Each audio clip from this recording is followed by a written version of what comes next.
Because it should be like, whatever you're doing, it is not going with a particular art. So again, that will not be useful. So you need to understand what is art. Then real-time environments. Now you will get a chance to create your own real-time environments. That would be your environment for the game.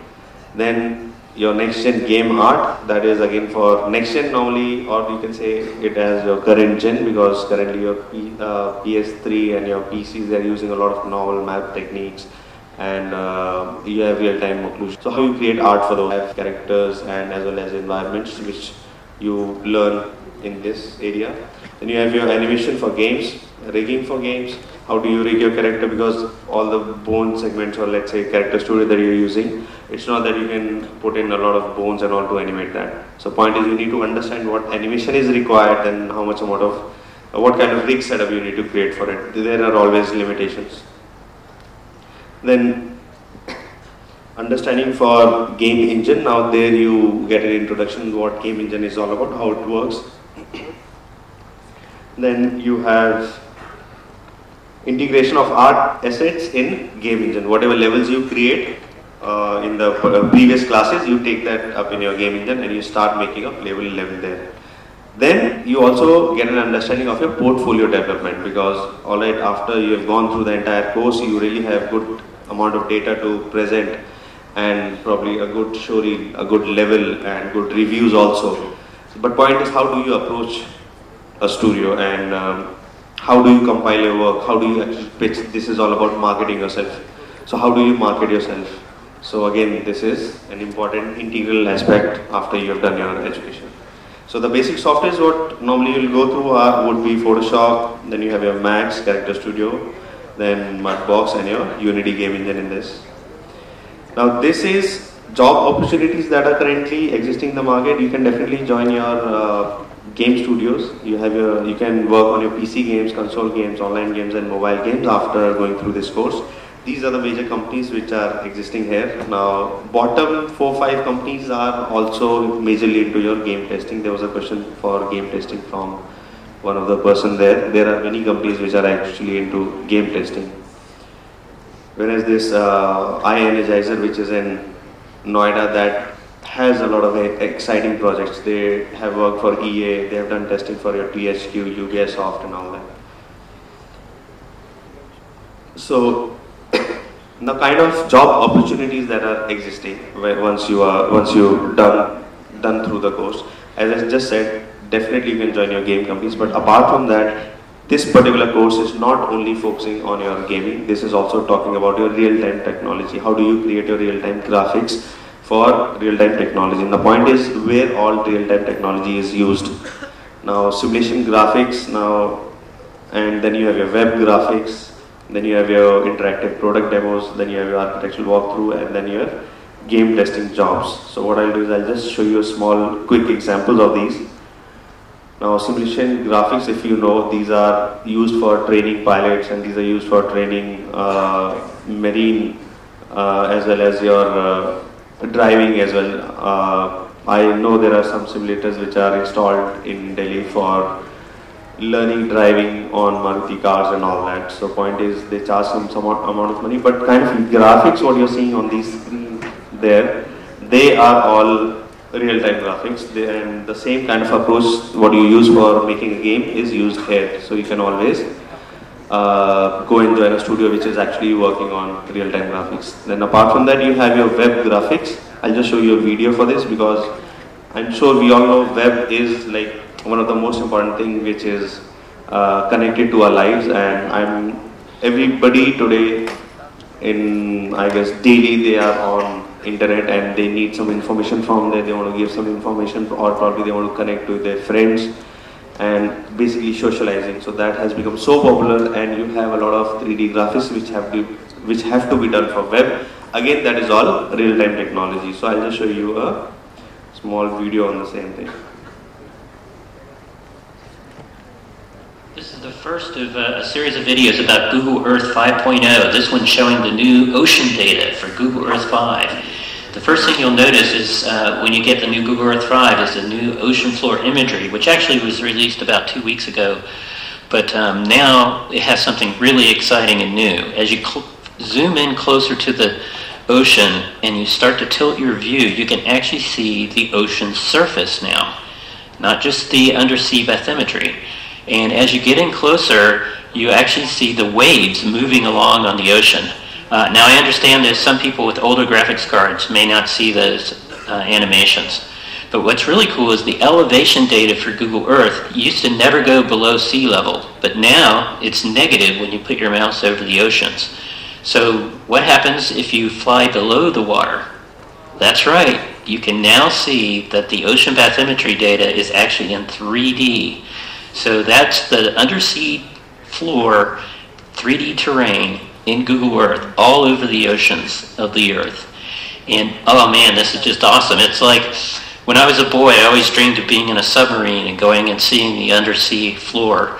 And now you can do it yourself from the comfort of your home all over the world. So basically they are one of the leading companies which are on web, and they are seriously looking into the expansion of putting a lot of 3D stuff on internet, and that will happen soon. So you will be requiring a lot of people who can actually create all that real-time content. Then once you are done through this course, this is actually what you carry. You have a game art showreel that would be a visual presentation. Apart from that, you will have a game level which will be your own level that will be creating probably any sort of idea what you come in. You go through a particular level in the course, but apart from that, you are asked to create your own levels that will be as a portfolio for you. Then you have your game reviews. You are asked to review some games. You are asked to study the games and then give your reviews on that. Probably how the game art is, how do you like, how you did not like about it. So probably for these reviews you might be studying more such games, and you will start developing that understanding how do you actually study games. Then you have your research projects. In this particular course you do get some projects which you will have to do all by your own, which is again to enhance your personal research skills, because when you're in a studio it is not that every time you have to go to an institute to start learning things. So you need to develop all those skills so that you are always self-dependent. Once you are out of this place, you are able to do things for yourself. Now these are some examples from the course itself, even the previous pictures what we had seen. Now as I was just talking about, Google has already been doing a lot of research on putting a lot of 3D data on web. But apart from that, let's see what is the future of gaming. I had a video here which can just give you an idea on how gaming might take a shape in future.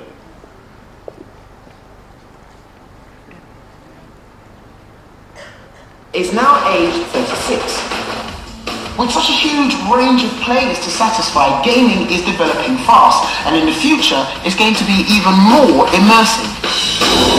Instead of just controlling an avatar on screen, we will be those avatars, able to play against real-life friends or enemies in the game. And instead of mashing keys with our thumbs or guiding joysticks, we'll be using our brains and bodies to control all our movements and getting real-time feedback. We already have the building blocks for this technology with pressure-sensitive exercise pads, force feedback steering wheels, and mind control games like Airhead. But scientists are conducting research into human motion and navigation that could finally crack the holy gaming grail of making a virtual game world feel exactly like the real one. These futuristic experiments are taking place at the Max Planck Institute for Biological Cybernetics in Germany, where they built some of the most advanced virtual reality systems on Earth. And I went to try them out, starting with the one they call the Pit. It's a very simple plank.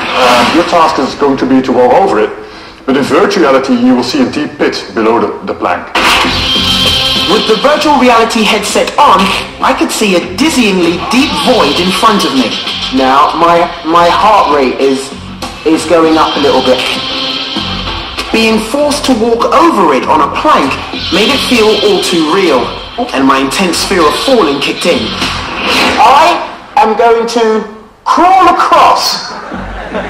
No, I'm not. I'm going to slither across.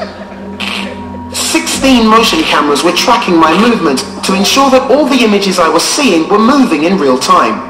That's really deep! What I was seeing felt incredibly real. But the next bit of kit I discovered took that experience to a whole new level. What I'm stood on is the omnidirectional treadmill. It enables me to walk in any direction for any distance without really going anywhere.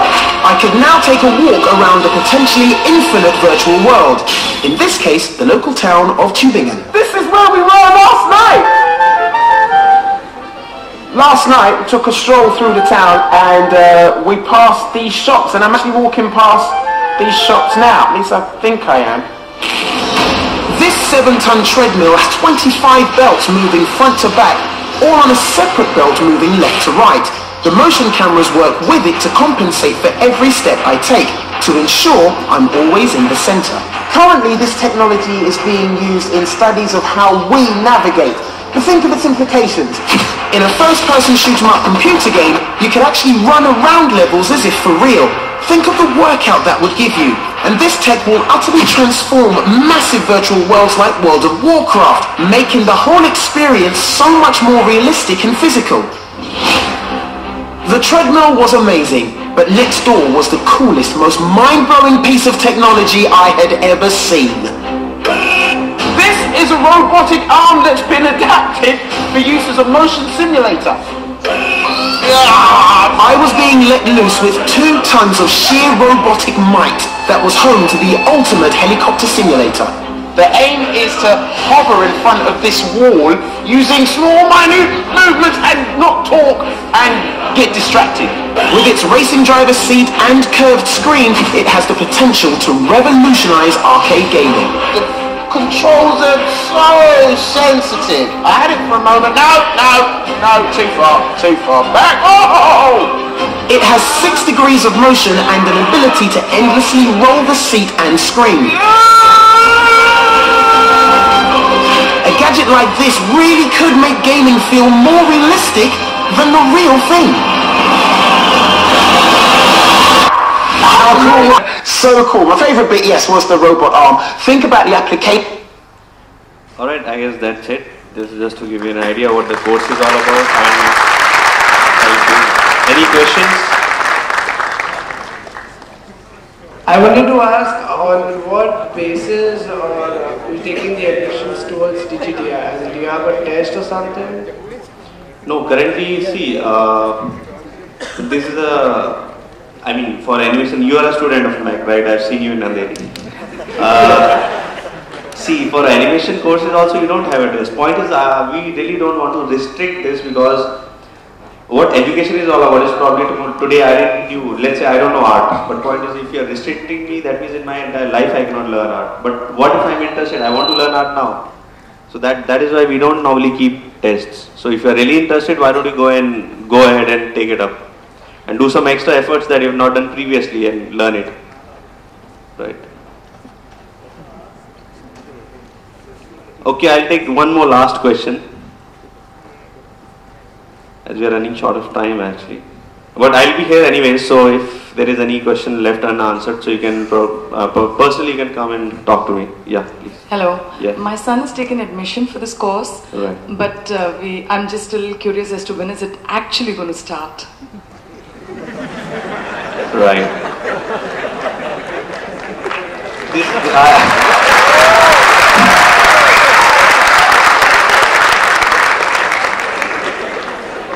See, this is the launch is already announced, so probably in a day or two it should start. You can confirm this in the center itself. Thank you. Welcome. I think thanks a lot, and hope to see many of you taking up this course. Thank you.